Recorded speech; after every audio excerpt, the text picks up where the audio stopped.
Arirang News, I'm Mark Broom. Let's start by taking a look at the day's headlines. A friendship for the peace and security of the Korean Peninsula. As their two leaders meet in Pyongyang, Chinese President Xi Jinping vows to help North Korea meet the US halfway in their stalled nuclear negotiations. While Xi Jinping and Kim Jong-un buddy up in Pyeongyang, the US names North Korea as one of the worst human trafficking nations for the 17th year in a row.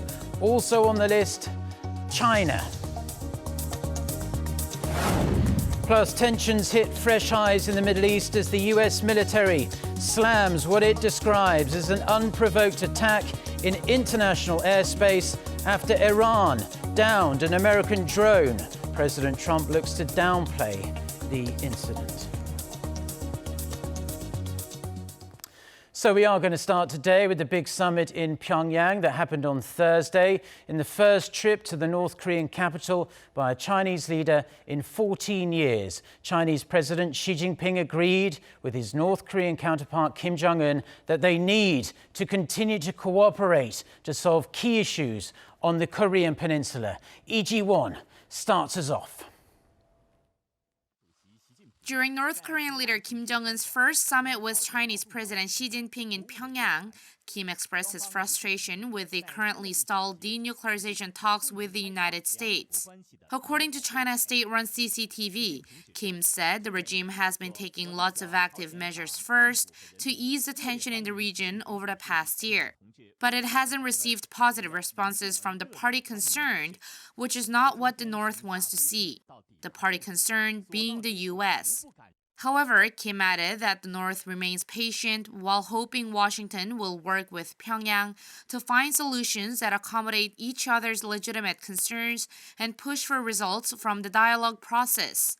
Kim also reportedly said the North highly appreciates the important role China has played in solving the Korean Peninsula issue, adding Pyongyang will continue working and communicating with Beijing to move toward a political settlement. To that, Chinese President Xi Jinping said the issue is highly sensitive and complex, and a strategic and long-term perspective is required. Xi also expressed his full support for Kim by saying that China is willing to provide assistance within its capacity to address North Korea's legitimate security and development concerns. The North had said it is willing to give up its nuclear program once and for all if its security assurance is guaranteed. Xi also hinted at his willingness to play a larger role in the current talks by saying that Beijing will work with Pyongyang as well as other relevant parties to play a positive and constructive role in achieving the denuclearization of the Korean Peninsula and long-term stability in the region. The two leaders also mentioned their strong friendship and how they will work to improve North Korea's economy and well-being. Meanwhile, after their meeting ended, the two leaders took part in a welcome banquet where they once again reiterated that dialogue is the solution to settling the nuclear issue on the Korean Peninsula. After the banquet, the two first couples watched a mass gymnastics performance. Chinese President Xi Jinping arrived in Pyongyang on Thursday morning, and Kim showed great hospitality and respect by greeting Xi at the airport and taking him to the Kumsusan Taeyang-Gungjeon, the regime's forefathers' resting place. Before Xi leaves on Friday afternoon, the leaders are expected to hold another summit, followed by a luncheon as well as a tour to the Sino-Korean Friendship Tower, known as the symbol of the Allies' friendship. Lee Ji-won, Arirang News. Now, North Korea's state-run media has also released reports about Kim and Xi's meeting on Thursday, but didn't provide any detailed remarks from the two leaders. The Korean Central News Agency said the leaders broadly exchanged views on the Korean Peninsula and other issues and agreed that developing bilateral ties further is in their mutual interests. They also agreed to deepen strategic communication as well as various other exchanges. The report added the two leaders shared plans to meaningfully celebrate 70 years of their diplomatic ties this year. Now, during the meeting between Chinese President Xi Jinping and North Korean leader Kim Jong-un on Thursday, what also came under the spotlight was the role played by Kim's sister. Kim Yo-jong has become one of the regime's most recognized faces since her visit to South Korea for last year's Winter Olympics. And video footage from Thursday's summit shows her pull within the regime appears to have strengthened in recent months. Gogh reports. When Kim Jong-un's closest aide greeted the Chinese leader at Pyeongyang Sunan International Airport on Thursday, Kim Yo-jong was at the front of the pack.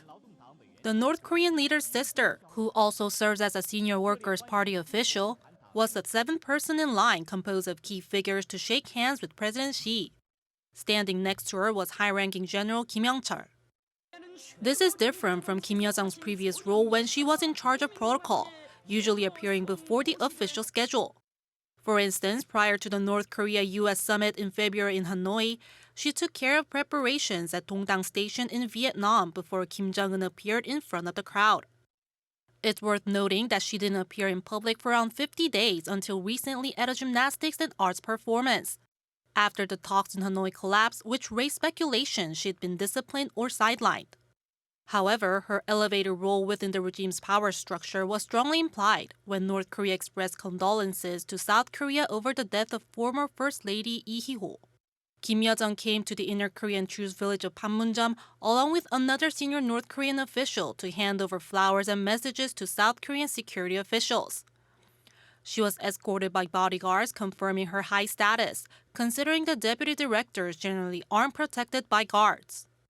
As for Kim Yo-jong's replacement in terms of protocol, Hyun Song-wol, who heads the North Samjeon Orchestra, was at the airport for President Xi's arrival. She was spotted with Kim Chang-sun, Kim Jong-un's protocol chief. Korean Arirang News. Now, U.S. Secretary of State Mike Pompeo has called out North Korea for its use of forced labor, as Washington on Thursday designated the regime as one of the worst human trafficking nations for the 17th year in a row. Lee Seung-jae with more. In the annual Trafficking in Persons report released by the U.S. State Department on Thursday, the U.S. designated North Korea as one of the worst human trafficking nations for the 17th consecutive year.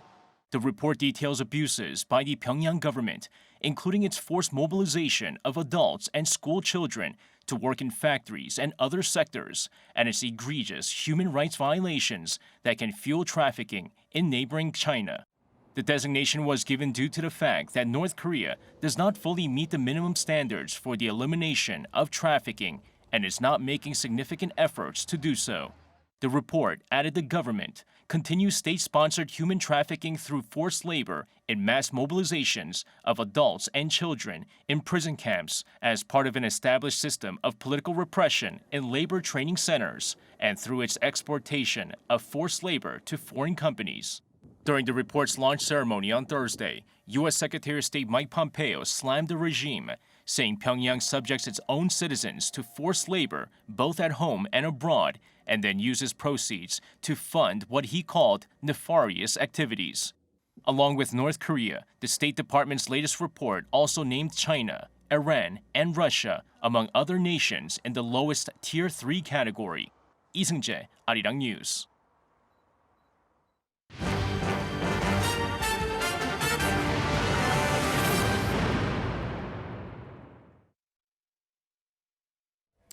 Now, in other news, amid concerns icy Seoul-Tokyo relations might lead to an increase in tariffs by Japan, a new report shows the possible move would negatively affect South Korea's exports, which are the lifeblood of the local economy. According to the Korea Economic Research Institute on Friday, if Japan increases its tariff rate by 30% from the current level, South Korea's exports to Japan would drop by almost 8%. Currently, Japan's tariff rate on South Korean imports differs depending on the product. The institute said optical devices would be the most affected. A local civic group has unveiled a newly discovered map from the Japanese government that recognizes South Korea's ownership of the Dokdo islets. The map does have an official government seal, while the one usually referenced by Japan's foreign ministry does not. The Dokdo Foundation also questioned the authenticity of the map that the ministry has referred to. It said a Japanese pastor will publicize several other maps at a conference on Friday, which contradict Japan's false territorial claims over Dokdo. Now, a global Invention Expo for women has kicked off here in South Korea to shine a light on female inventors with some bright ideas. Visitors can find products that are not only unique, but also benefit the wider community. Yoon Jung-min reports. To support female inventors from around the world, the Korea International Women's Invention Exposition opened on Thursday. This year, some 180 female inventors and entrepreneurs from 30 countries, including China, India, and Canada, are expected to gather at the Kintex Convention Center in Gogh, Gyeonggi-do Province. The inventions at the expo fall under 6 different themes, all of which benefit the community. One theme is making an inclusive society. Kim Ji-hee invented an IoT robot that provides social care to the elderly. The robot has sensors on its body and can speak when people pet it. It also reminds the elderly of their meal times or when it's time to take medicine.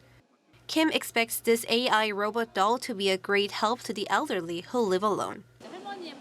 I made this robot look like a 6 or 7-year-old child because I wanted to make the elderly feel more comfortable. Seniors who live alone usually feel depressed and isolated, but with this robot doll, they say they feel less lonely. Another theme is making an eco-friendly society. These stainless steel straws have gained much attention at the expo.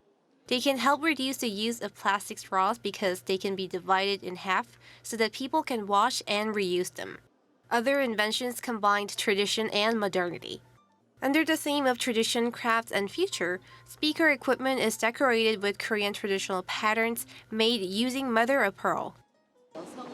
We promote women investors who have ideas that improve our daily life. We run classes and host competitions. The winners will be given the chance to commercialize their ideas, and their products are displayed here at this expo. All these efforts create economic self-reliance and help the inventors become entrepreneurs. The 12th Women's Invention Expo runs until this Sunday. During the 4-day event, the expo aims to help promote women inventors not just in Korea, but worldwide. Yoon Jung-min, Arirang News.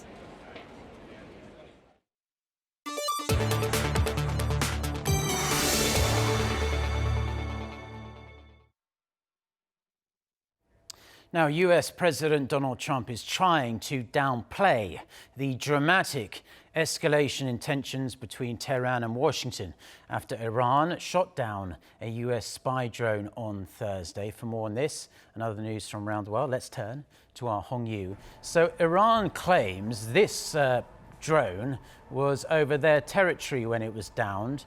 The US insists that it wasn't. Can you tell us more about what is becoming an increasingly volatile situation? Well, Mark, shortly after the drone was shot down by Iran, President Trump had an emergency meeting with his top national security advisors. U.S. officials say the drone was an unarmed and unmanned RQ-4A Global Hawk that Washington insists was flying in international airspace over the Gulf of Oman near the Strait of Hormuz. But President Trump told reporters Thursday that he believes the downing of the drone could have been unintentional. He said someone in Iran might have made a mistake, and it was probably somebody that did something they shouldn't have done. I find it hard to believe it was intentional, if you want to know the truth. I think that it could have been somebody who was loose and stupid that did it. But we'll be able to report back, and you'll understand exactly what happened. But it was a very foolish move. That I can tell you. Iran keeps stressing the U.S. drone was flying over their territorial waters when it was shot down by the Islamic Revolutionary Guard Corps, but made no mention of Trump's suggestion that it was a mistake. U.S. lawmakers were alarmed by the provocation because they fear the Trump administration could declare war on Iran. The Trump administration announced this week the deployment of 1,000 additional troops to the Middle East amid increasing tensions after the U.S. dropped out of the 2015 Iran nuclear deal and started enforcing extremely tough sanctions on Iran. But after being briefed on the matter on Thursday, Speaker of the House Nancy Pelosi said she does not think Trump wants to go to war. President Trump has expressed a willingness to engage in talks with Iran since May, but Tehran had rejected those overtures, saying they don't think Trump is ready to negotiate. The number of candidates in the race to become the next conservative leader and Prime Minister of the United Kingdom is now down to 2. The final candidates were confirmed on Thursday as the former London Mayor Boris Johnson and current Foreign Secretary Jeremy Hunt. The favorite among the party's 313 MPs in the final ballot was Johnson with 160 votes. Hunt with 77 votes advanced to the next round with just 2 more votes than the next candidate, Michael Gove. The new leader of the center-right party will be announced in the week of July 22nd and will almost certainly become the next prime minister to replace Theresa May. The gun believed to have been used by the famous Dutch artist Vincent van Gogh to commit suicide in 1890 was auctioned off in Paris this week for about $182,000 US. An anonymous phone bidder paid almost 3 times the price experts had estimated they'd get for the rusted Louis revolver. Van Gogh shot himself in the chest but failed to kill himself immediately and died 2 days later. The gun was not found until the 1960s until it was discovered by a farmer and ended up in the possession of a woman whose child was the seller.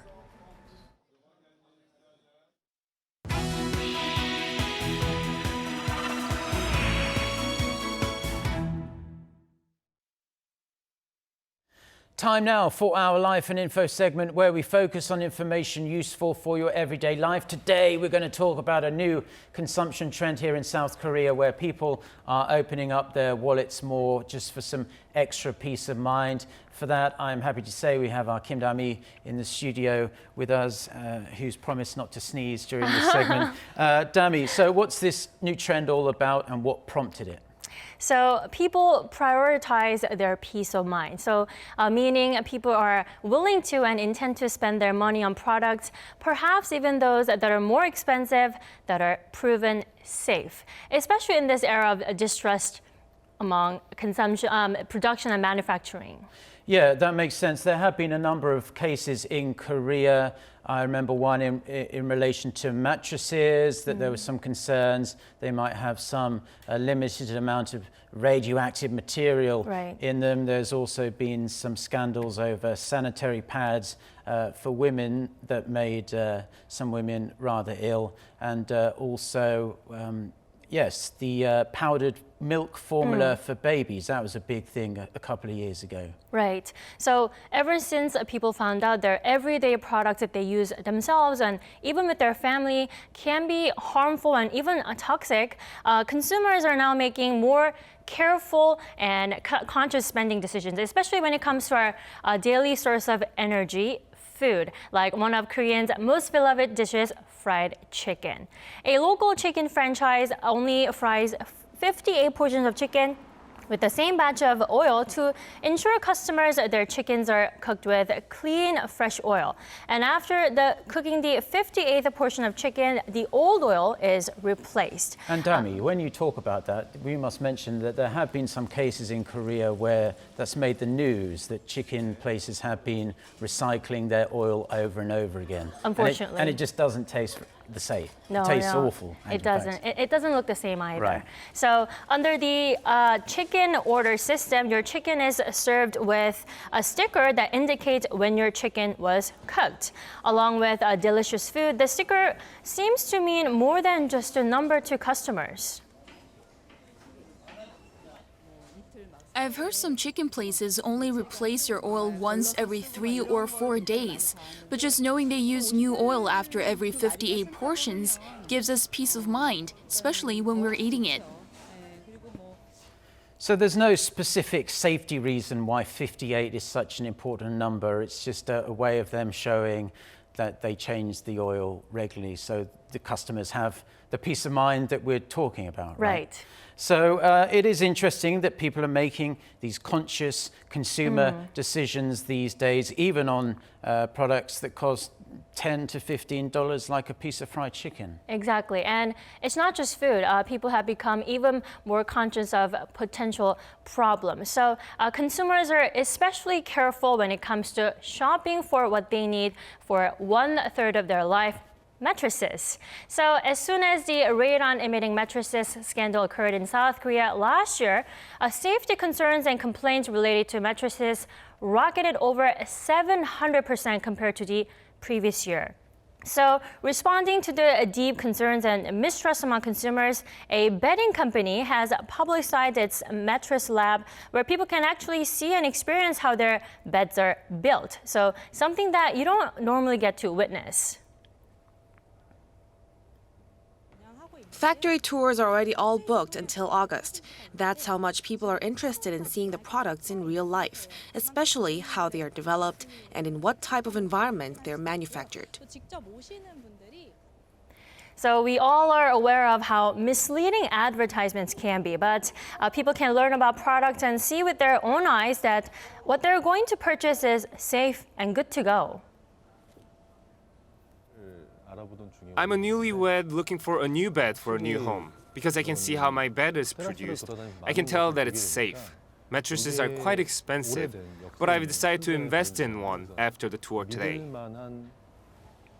From food to what you sleep on, people have become more conscious and careful when it comes to shopping. But what I've introduced as a consumption trend warns industries, including marketing and manufacturing, that it's their job to be transparent and instill a trust in consumers.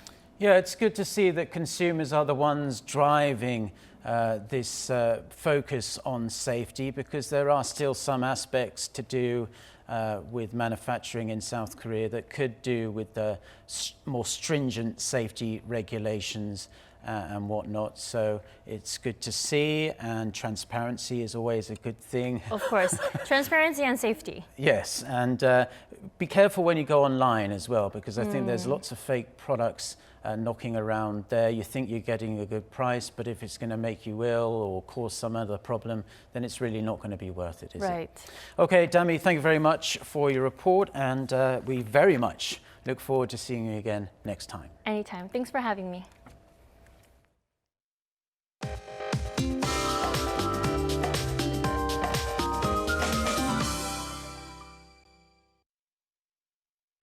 Good morning. Grab an umbrella on your way out. It's forecast to be another wet day for most of the central regions, with showers in store from this afternoon and lingering until tonight.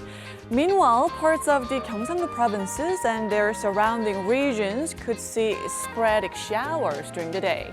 And the wet weather could be accompanied by thunder and lightning at times, possibly even hail. Parts of Gangwon province will see 10 to 50 millimeters of somewhat heavy showers, so please beware. So central areas will not see temperatures rising that much, but Daegu saw readings soaring above 33 degrees on Thursday, and the warming trend continues there today before it cools down tomorrow. For a closer look at today's highs, Daegu and Gyeongju will hit 32 degrees. Seoul will be relatively cooler at 26 degrees. But readings will jump to around 30 degrees over the coming days, with sporadic showers in store for Sunday in some parts. And it will only get hotter with July just around the corner. That's Korea for you, and here's the international weather for viewers around the world.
Well, unfortunately, that's all the news and weather we have for now. Do stay tuned to us here on Arirang TV. And a reminder that our next newscast is coming up at noon Korea time. But if we don't see you, have a wonderful weekend. Until next time, goodbye.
From Arirang Radio, this is Good Morning Seoul.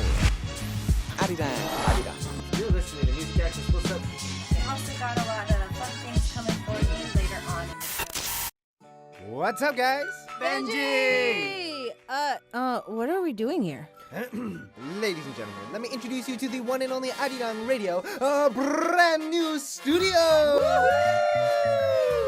Oh wow, this is so awesome. This is so hot. Can I do my show here too? Yes! Amazing, right? I wonder what else is new. Hey Sam, what are you doing up there? Check this out. 1, 2, 3, 4. Now, not only can you listen to your favorite artists, but you can also see them. So you can see me here, here, here, and here. Oh, I should definitely start working on my outfits now. Where's my tint? Where's my tint? BRB, I'm getting a facial. It's time to get a six-pack. Hey guys, don't miss this out. Any of our listeners and viewers can participate during the show. That's right, Sam. Through Music Access's all-new season of Idol Class, y'all can come play, learn, and have fun with Korean. Woohoo! Come enjoy the daily dose of our whole new Arirang Radio.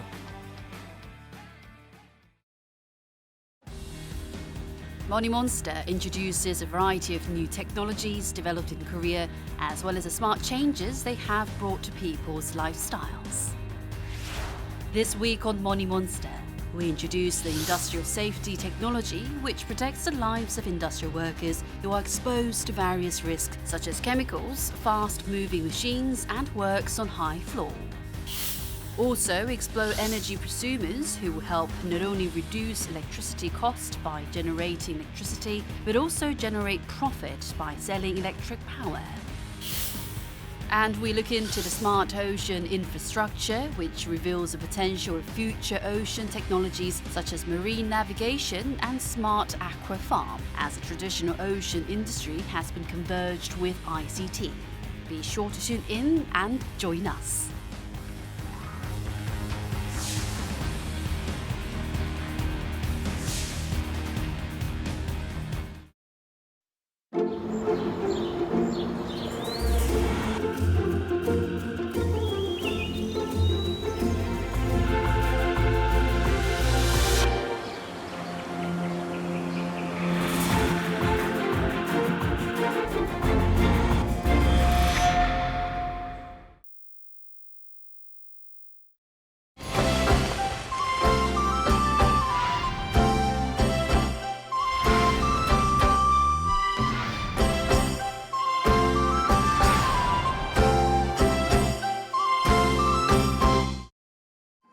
He flies through the air with only a rope to provide safety.